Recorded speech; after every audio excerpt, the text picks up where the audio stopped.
What's up, guys? How's it going? Today I thought we would take a break from information overload with the Florida Tegu Iguana Band series and do the February Reptile Room update.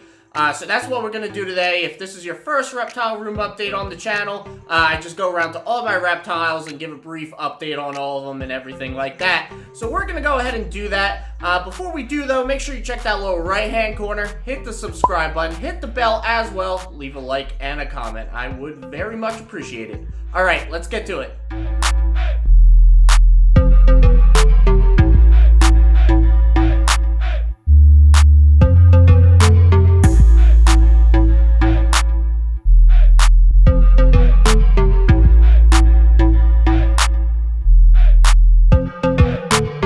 So first, let's start off with the two baby Ackies I'm holding back from my first clutch ever. Part of that whole announcement of getting the new top Ender Ackee, who we'll talk about next, was that I'm actually keeping back two of the Ackies that I had from my first clutch. These guys were kind of the more runts of the litter, the smaller of the bunch, but I did think that they were both female. I am starting to think that this one right here is male, though, because there's a lot of dominance mating behavior coming out of him or her. But who knows at this point? They're 4 months old. It's kind of a guessing game no matter what behaviors they do.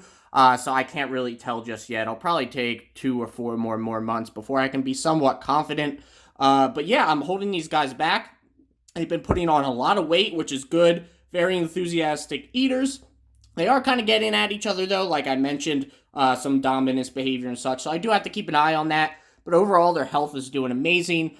They have such an appetite, and they're really fun and entertaining to watch. I do need to get some wood in here. That will be coming very soon. I know I've been very delayed in that, but there will be climbing wood and stuff in there soon. Next up, we have the still unnamed new top Ender Ackee male here. I do have 3 names in mind, kind of from our previous discussions on the live streams and such. And I want you guys to vote on it. So in the top right corner, you'll see probably a little card pop up. I'm choosing between LG, HP, and Mac. I don't really like Mac as much. I like to name my Ackies after monitor brands since I think it's kind of funny. But I don't think Mac is technically a monitor brand, but if you guys think you like it a lot, then I'll go with it. But cast a vote up there. But he's doing well, a little too well. He is actually being quite a troublesome boy. He keeps trying to go up on the grate where his basking spot is, and jumping to it, which I have had to kind of rearrange his basking spot so he couldn't do that as much. But he's, like I said, he's doing too well almost. He's very much accustomed to his new environment. He's eating well, very, very hearty appetite. And he's, burrowing. He's doing everything he needs to do that a healthy Ackee should do. So I'm very happy with him. He needs to calm down a little bit, not be so rowdy though. But he's doing great. So we have Dell next up on the list, the ever chunky Dell. She is doing good. I've been really trying to test the husbandry to encourage her to lay since I feel like it's been too long. I've been thinking that if you've been watching a lot of the videos recently. So what I did do is I changed her lights to be on 24/7, especially when they get more experienced at laying. They get more picky about the temperatures they lay in, and sometimes at night it'll get down into the high 60s being that it's winter. So I've been leaving these on, hoping that I could always keep a spot at 86 degrees, which is what they prefer, and it should be humid several inches down where it will be 86. So I have been seeing her test a lot of dig areas and nesting areas, whatever you want to call it, but she's been doing that for some time, even before I changed the light situation. Hopefully she lays soon. I'm just really hoping so. Otherwise, she's doing good though, but hopefully I see some eggs soon. Asus is next, and we'll be checking in on this lazy man right now. It is a little bit darker in his enclosure, and that's because, like I mentioned in the enclosure design video for the new top ender over there, I had to borrow one of his UVB strips here. It's just really the one that I used to light up the enclosure more. It really wasn't any UVB-oriented light. It was a 6% Arcadia, but that really doesn't add much on top of the already 14% on there. It was not in there, basically, for UVB. But it is a little bit darker. That should be coming back soon once new fixtures come in to the United States.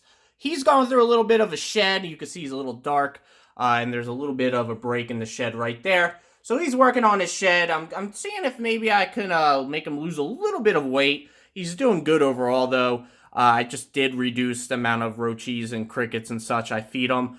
He's not fat. He's not overweight. I just think I don't want to let him get overweight, basically. I kind of want him to match sort of the size of the top ender.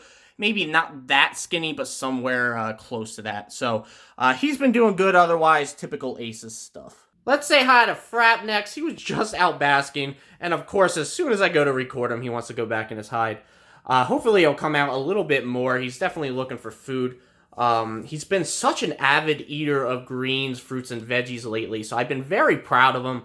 I've been really messing with portions lately to make sure he gets the adequate amount of greens and healthy stuff in, and he's been doing really good. So I'm very happy with him. His sheds are doing well.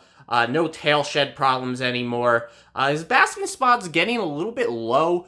But I think it's just the temperature on the actual slate, even though it should be pretty good because it's dark. I just don't think it's absorbing as much, so I think the temperature's still there. It's just reading as if it wasn't. But otherwise, he's doing good. I'm pretty happy with how he's doing and what his progress is like, his weight, everything like that. I do think I need to order a new hide soon, though. That's sort of bowing in the inside. If you've seen the couple past videos I did about Frapp and checking in on him, it's kind of destroyed, so I need to change that up.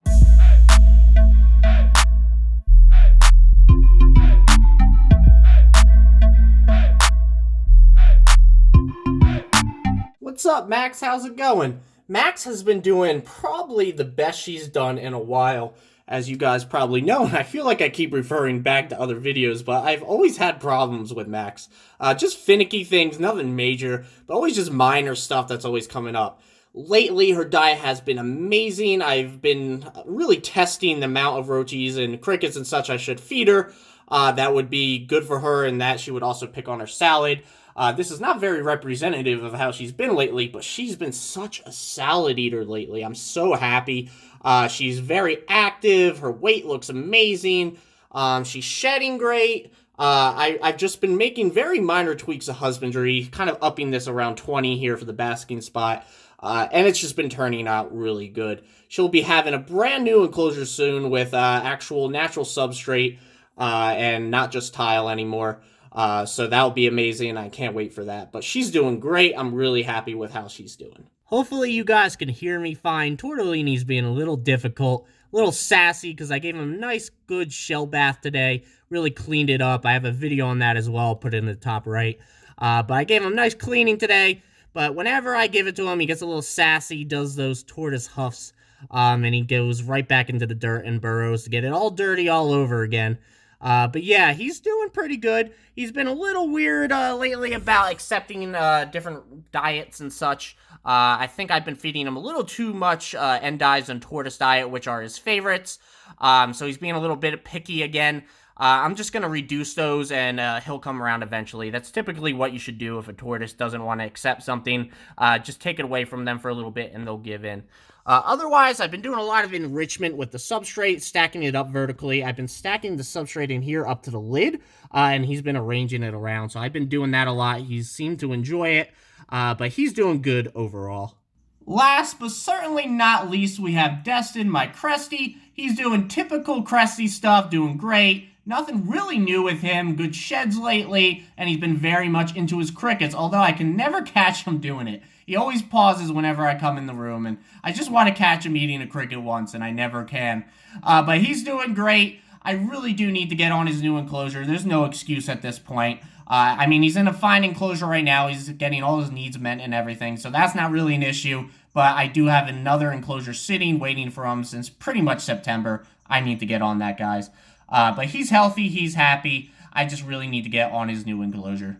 Alright everyone, that wraps up this month's Reptile Room update. I hope you enjoyed. I've been really working hard to tweak the very minor things to improve my husbandry. I think it's really paid off, as I can't say there's any major concerns I have. Everyone's doing great in my eyes, so I'm very happy. But there's always things that come up. So make sure to stay tuned, subscribe, leave a like and comment. Help me along the way when those things do come up. I'd very much appreciate it. Okay, guys, see you next time.